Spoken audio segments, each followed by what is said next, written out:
আসসালামু আলাইকুম রহমতুল্লাহি বারাকাতুহ।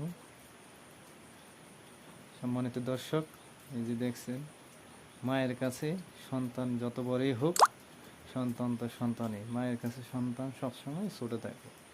সন্তানকে বুকে নিয়ে এবং পাশে আগুন আছে, সন্তানকে আগুন পোহারি দিচ্ছে এবং এদিকে সে শরীরের তাপ দিচ্ছে। যার কারণ সন্তান বৃষ্টিতে ভিজে গেছে, এই জন্য মা সন্তানকে বুকে নিয়ে এদিকে আগুনের তাপ দিচ্ছে আর এদিকে মায়ের বুকে নিছে এবং সন্তান মায়ের বুকে ওই মাথা রেখে নিশ্চিন্তে ঘুমাচ্ছে। মা জিনিস, মা যে কত আপন।